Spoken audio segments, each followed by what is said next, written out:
പ്രിയമുള്ളവരെ, ദേവദാസൻ തിയോഫിനച്ചൻ്റെ സ്മൃതി പദത്തിൽ നിന്നാണ് ഞാൻ നിങ്ങളുമായി സംസാരിക്കുവാൻ ആഗ്രഹിക്കുന്നത്.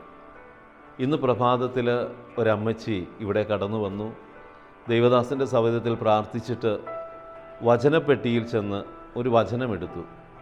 ആ അമ്മച്ചിക്ക് കിട്ടിയത് സങ്കീർത്തനം 34:10 സിംഹക്കുട്ടികൾ ഇരകിട്ടാതെ വിശന്നു വലഞ്ഞേക്കാം, എന്നാൽ കർത്താവിൽ ആശ്രയിക്കുന്നവർക്ക് ഒന്നിനും കുറവുണ്ടാവുകയില്ല.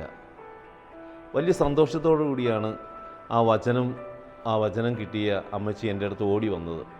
പ്രിയമുള്ളവരെ, ഈ വചനം ആ അമ്മച്ചിക്ക് മാത്രമുള്ളതല്ല, നമുക്ക് ഓരോരുത്തർക്കും ഉള്ളതാണ്, നിങ്ങൾക്കുള്ളതാണ്.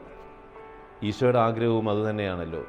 മത്തായിയുടെ സുവിശേഷം 6-33 ഇപ്രകാരം പറയുന്നുണ്ട്: ആദ്യം നിങ്ങൾ അവിടുത്തെ രാജ്യവും നീതിയും അന്വേഷിക്കുവിൻ, അതോടൊപ്പം മറ്റുള്ളതെല്ലാം നിങ്ങൾക്ക് കൂട്ടിച്ചേർത്ത് തരും. ദേവദാസൻ തിയോഫിനച്ചൻ ആദ്യം ദൈവത്തിൻ്റെ രാജ്യവും നീതിയും അന്വേഷിച്ച വ്യക്തിത്വമായിരുന്നു. അതുകൊണ്ട് തന്നെ ദൈവദാസൻ്റെ ജീവിതം ദൈവദാസനും മറ്റെല്ലാവർക്കും അനുഗ്രഹമായിട്ട് മാറി.